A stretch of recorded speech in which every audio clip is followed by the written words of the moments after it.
أعوذ بالله من الشيطان اللعين الرجيم. بسم الله الرحمن الرحيم. الحمد لله الذي لا يبلغ مدحته القائلون ولا يحصي نعماءه العادون ولا يؤدي حقه المجتهدون. والحمد لله الذي من علينا بمحمد صلى الله عليه وآله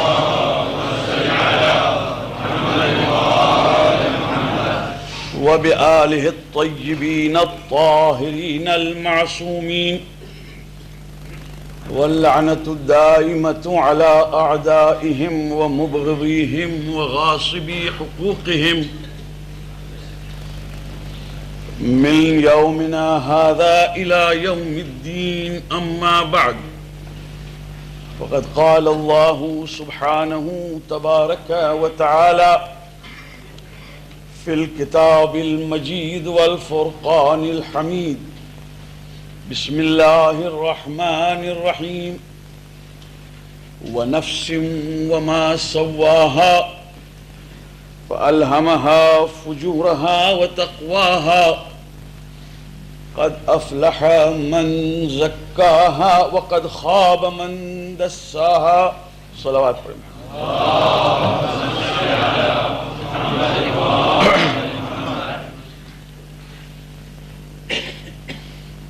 کل جہاں پر آ کے بات رکی ہے، میں نے عرض کیا تھا کہ وہ گزشتہ بیانات اور آنے والے بیانات کے درمیان میں ایک بہت ہی اہم کڑی تھی. آج جو کچھ آپ حضرات کے سامنے پیش کرنا ہے وہ بھی اس کی کنٹینیویشن میں ہے. افسوس یہ ہے کہ ممکن ہے کہ وقت کی پابندی رکھتے ہوئے پورا انصاف نہ دیا جا سکے مضمون کو،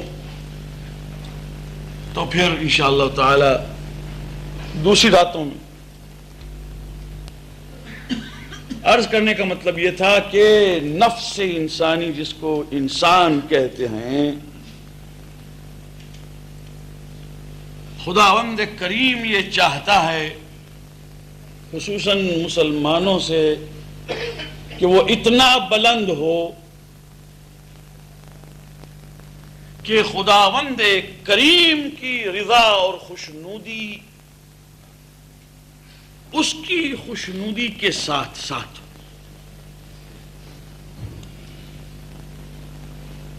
اور یہ غلط، ایک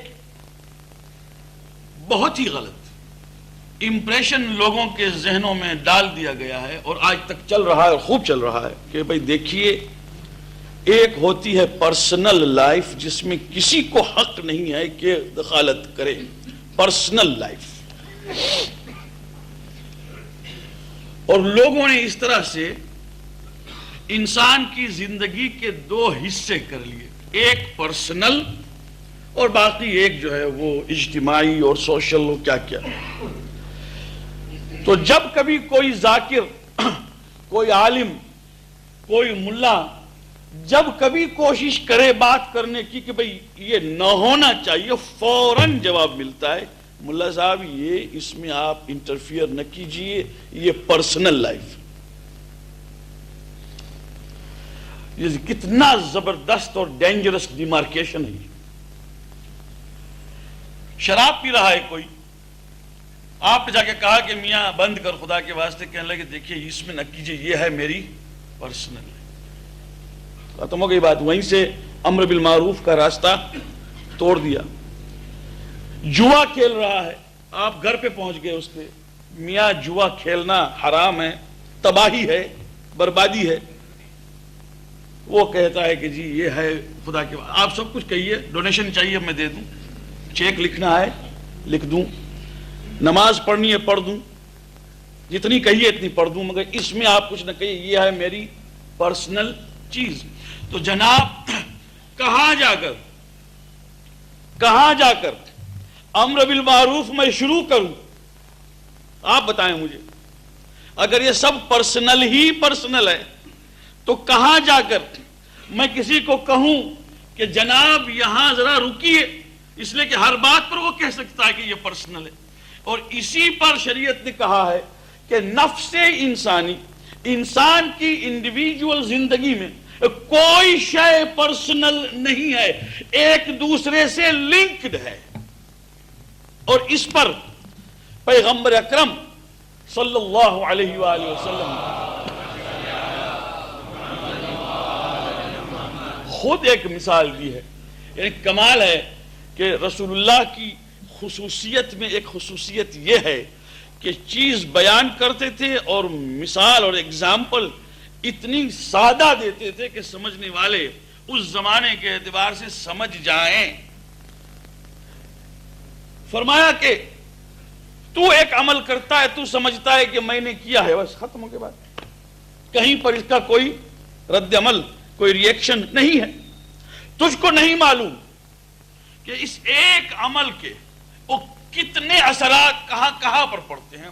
مثال کے طور پر اب پیغمبر فرماتے ہیں کہ اگر ایک کشتی میں، اگر ایک بوٹ کے اندر سارے پیسنجر ساتھ میں ٹریول کر رہے ہوں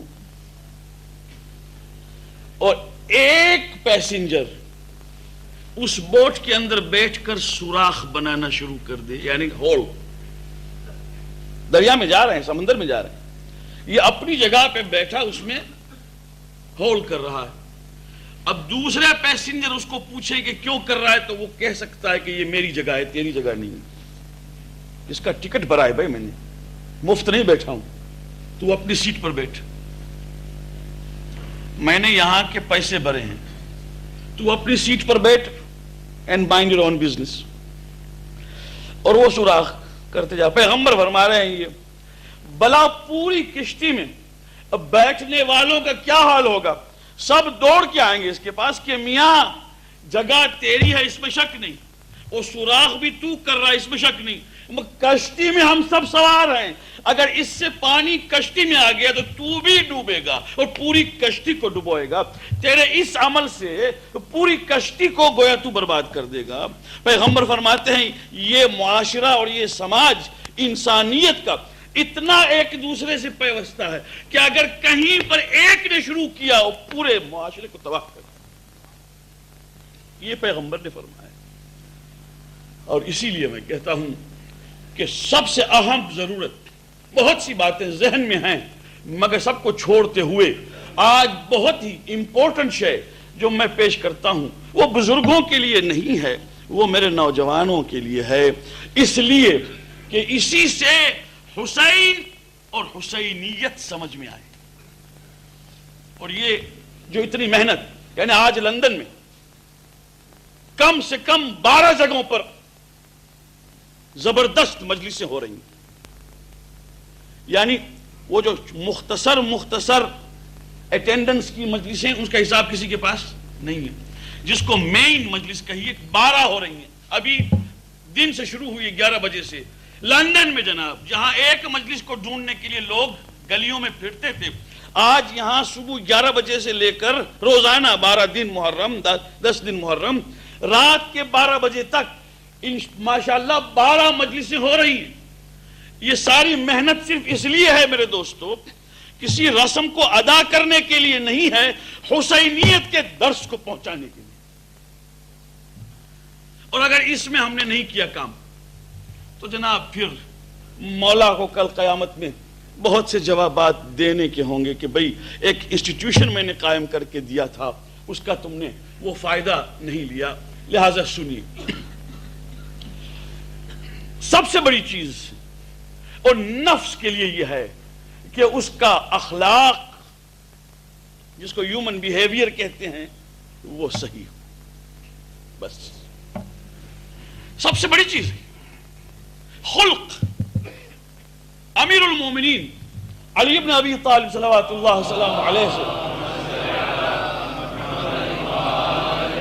کسی نے پوچھا کہ آپ پیغمبر اکرم کی آپ تعریف کیجئے کہ کیسے تھے وفات کے بعد رسول اللہ کی۔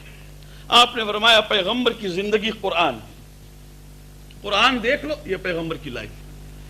پوچھنے والا مطمئن نہیں ہوا، اس لیے کہ سمجھ نہیں پایا۔ اس نے کہا نہیں آپ سمجھائیے۔ فرمایا یہ دیکھ، جس خدا عظیم نے، عظیم کہتے ہیں بہت بڑے کو، جس خدا عظیم نے رسول کے اخلاق کو خلق عظیم کہا ہو، انک لعلی خلق عظیم، اے محمد تو اخلاق کی بلندیوں پر زبردست اخلاق پر ہے۔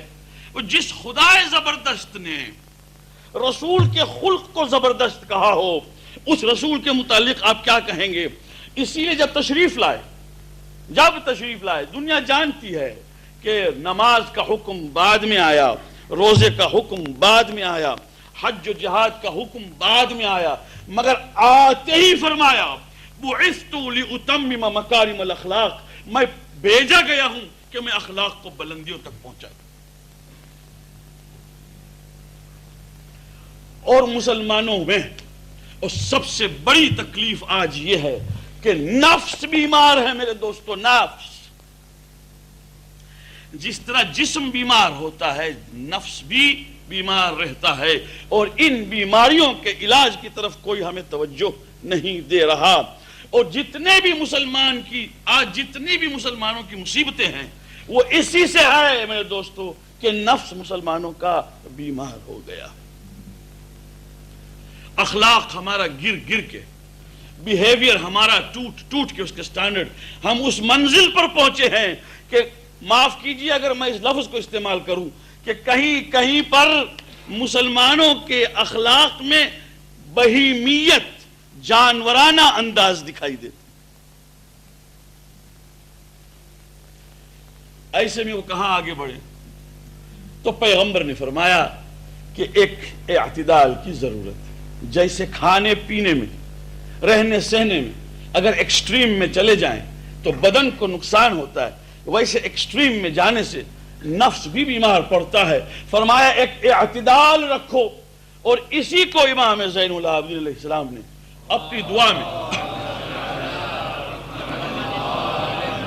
جس کو دعائے مکارم الاخلاق کہتے ہیں، جس کو مسلمان پڑھتا ہی نہیں، افسوس یہ سوا شب قدر کی، صحیفہ کاملہ میں 20ویں دعا ہے، دعائے مکارم الاخلاق۔ اس کو پڑھتے ہیں صرف شب قدر، وہ بھی ملا کو کہتے ہیں کہ جلدی پڑھنا اس لیے کہ ٹائم کم ہے، لہذا وہ ایک پنجاب میل کی طرح اس کو پڑھتا جائے اور کوئی پوچھتا نہیں کیا مطلب ہے۔ عجیب و غریب ایک دعا ہے جس کو دعائے مکارم الاخلاق کہتے ہیں، 20ویں نمبر کی وہ دعا ہے، اور فرماتے ہیں کہ اے مالک، میں تجھ سے میری زندگی میں وہ بیلنس چاہتا ہوں۔ کمال ہے یہ دعا کہ آج میں یہ کہتا ہوں کہ ایک ایک دعا کے ایک ایک جملے میں سائیکولوجی کے ایک ایک چیپٹر کا حصہ اس میں موجود ہے۔ فرماتے ہیں میں ایک دعا اس لیے پیش کرنا چاہتا ہوں کہ مجھے آگے بڑھنا ہے۔ فرماتے ہیں رب ولا تحدث لی عزا ظاہرا حتی احدثت لی ذلتا باطنتا بمثلها، پروردگارا مجھ میں ظاہری عزت اس وقت تک پیدا نہ کر جب تک ظاہر میں ایک ذلت اور فروتنی اور انکساری تو پیدا نہ کر۔ ایک بیلنس ہونا چاہیے۔ اگر ظاہر میں عزت آ گئی اور باطن میں انسان میں انکساری اور ہیوملٹی نہیں آئی تو دماغ پھٹ جائے گا۔ مگر وہ کہہ رہے ہیں کہ مجھے باطن میں اپنے ہاں ذلیل کر کہ میں اپنے آپ کو کچھ نہ سمجھوں، ظاہر میں عزت دے، تو ایک مرتبہ اعتدال باقی ہے۔ سارے کمپلیکسز کا جواب میرے سید و آقا نے اس میں دیے ہیں، اور اسی لیے سب سے پہلی چیز یہ ہے کہ انسان کی زندگی میں ظاہر و باطن میں اعتدال ہو، منافقیت نہ ہو۔ لوگ سمجھتے ہیں منافقیت کا مطلب یہ ہے کہ لوگوں کے ساتھ منافقیت، لوگ اپنے ساتھ منافقیت کرتے ہیں۔ ہپوکریسی جسے کہتے ہیں، عربی میں نفخ کہتے ہیں ٹنل کو، ٹنل، اور ایک جانور ہوتا ہے بیجر کی طرح، وہ جب گھر بناتا ہے زمین کے اندر تو ایک راستہ یہاں سے بناتا ہے اور دوسرا راستہ وہاں بناتا ہے نکلنے کا۔ جو مارنے کے لیے اس کے دوڑتا ہے تو وہ یہ سمجھتا ہے کہ وہ یہاں سے داخل ہوا ہوگا، مگر ایک منہ وہاں بھی ہے، تو اگر یہاں سے ماریں آپ تو وہاں سے نکلتا ہے، وہاں سے اگر اٹیک کیجئے تو یہاں سے نکلتا ہے۔ اس کو کہتے ہیں منافق، اس کے دو چہرے ہوتے ہیں، ایک فیس اور دوسرا فیس، اسی کو کہتے ہیں منافق میرے دوستو، کہ دو طرف سے وہ منہ رکھے ہوئے، آپ کو نہیں معلوم ہو سکتا ہے کہ یہ کیا کرنا چاہتا ہے، مگر جو خود سے منافقیت کرتا ہے وہ دوسروں کو بھی نقصان پہنچاتا ہے۔ مولا فرماتے ہیں اگر تو جاننا چاہتا ہے کہ تو منافق ہے یا نہیں تو تو دیکھ لے کہ 2 رکعت نماز تو گھر پہ اکیلا جب پڑھتا ہے وہ کیسی ہوتی ہے، اور جب پبلک میں پڑھتا ہے تو کیسی ہوتی ہے۔ اگر پبلک میں بہت خشوع و خضوع بالکل ملا کی بلی کی طرح پڑھتا ہے، اور گھر میں بالکل کوے کی طرح چونچے مارتا ہے، تو اس کا مطلب یہ ہے کہ کہیں پر نفاق ہے میرے دوستو۔ گھر پہ پڑھتا ہوں تو سمجھتا ہوں کوئی دیکھ نہیں رہا، حالانکہ دیکھنے والا ہر جگہ دیکھ رہا ہے، اور پبلک میں جب پڑھتا ہوں تو سمجھتا ہوں کہ لوگ کہیں گے کہ یہ کیسی نماز پڑھتا ہے، تو میں اپنے کانڈکٹ سے اپنے آپ کو خود کہہ دوں کہ منافق ہوں یا نہیں، دوسرے کو کہنے کی ضرورت بھی نہیں۔ مولانا روم نے ایک بات لکھی ہے، کہتے جناب سلیمان ابن داؤد، یعنی یہ نبی سلیمان کی بات ہے، جس کے زمانے میں مشہور ہے، قرآن مجید بھی کہتا ہے کہ پرندوں کی یعنی برڈز کی زبان بھی جانتے تھے، برڈز کی منطق الطیر جانتے تھے۔ کہتے ہیں کہ ایک جگہ پر ایک برانچ کے اوپر، ایک شاخ کے اوپر ایک جوڑا بیٹھا تھا کبوتر کا، نر اور مادہ، میل اینڈ فیمیل، اور وہاں سے ایک ملا گزرا۔ ملا جانتے ہیں آپ ملا کس کو کہتے ہیں؟ اس کے بغل کے نیچے کتاب، ہاتھ میں ایک زنبیل اور ہاتھ میں ایک لاٹھی، جا رہا ہے ملا ہے۔ ان دو پرندوں نے، جو نر و مادہ، نر نے مادہ سے کہا کہ چلو جائیں، آدمی آ رہا ہے، یہ شکاری اگر شکار کر لے گا، آدمی ہے، آدمی کے لیے ہمارا گوشت حلال ہے، یہ اگر ماریں گے تو مصیبت ہو جائے گی، چلو یہاں سے اب ہم جائیں۔ تو مادہ نے جواب میں کہا کہ تو بھی عجیب ہے، تو دیکھتا نہیں کہ یہ بیچارہ ملا ہے، یہ تو خدا کا آدمی ہے، یہ مرنجا مرنج، نہ کسی کو دکھ پہنچائے نہ کسی کا دکھ لے، مگر ملا کی نظر تھی تیز، وہ جب قریب پہنچا تو دیکھا حلال، اس نے جناب لے اٹھا لاٹھی اپنی، اور جو مارا تو جناب وہ نر تو بھاگ گیا مگر مادہ آ گئی بیچاری، اور وہ گری نیچے۔ گرتے ہی جناب ملا صاحب نے تیز چاقو نکالی اور بسم اللہ اور ذبح کر دیا، حلال ہو گیا، ڈال دیا اپنے زنبیل میں اور چل دیا۔ کیا کوئی برا کام نہیں ہوا ہے؟ یہ نر، مولانا روم لکھتے ہیں کہ جناب سلیمان کے پاس شکایت کے لیے پہنچا اور سارا ماجرا بیان کیا جناب سلیمان سے۔ جناب سلیمان نے کہا اچھا ہم ملا کو بلاتے ہیں۔ ملا صاحب آ گئے، انہوں نے کہا حضور آپ سنیے، شکایت یہ ہے۔ ملا نے کہا جناب سلیمان سے، یا نبی اللہ میں نے کون سا گناہ کا کام کیا، یہ برڈ جو ہے یہ حلال گوشت ہے، خدا بند کریم نے ہمارے لیے اس کو پیدا کیا ہے، اچھا میں نے میتا نہیں کھایا، ذبیحہ کھایا ہے، میں نے اس کو ذبح کیا ہے، بتائیے میں نے کس جگہ پر کوئی گناہ کیا ہو؟ تو نر کبوتر نے جواب میں کہا یا نبی اللہ اتنا مسئلہ تو میں بھی جانتا ہوں، یہ جو مسئلہ ہے یہ تو میں بھی جانتا ہوں کہ ہمارا گوشت ان کے واسطے حلال ہے، آپ ان سے صرف اتنا کہیے کہ اگر آنا تھا تو شکاری بن کے آتے، ملا بن کے نہ آتے۔ آپ انہیں اتنی سی بات کہیے اور ہمیں کوئی شکایت نہیں۔ یہ جو منافقیت کی ہے اس نے کہ نکلے بالکل خدا کے سادھو بن کر اور آ کے نکلے شکاری، پہلے سے شکاری بن کے آتے تو ہم سمجھتے کہ بھائی جیسے ہیں ویسے ہیں، مگر باہر کچھ اور اندر کچھ، یہی میری شکایت ہے، اس کے بعد کچھ بھی نہیں، کھا گیا کوئی بات نہیں۔ تو یہ منافقیت جو ہے یہ حقیقت میں میرے دوستو انسان کے نفس کے دو حصے کر دیتا ہے، اور مسلمان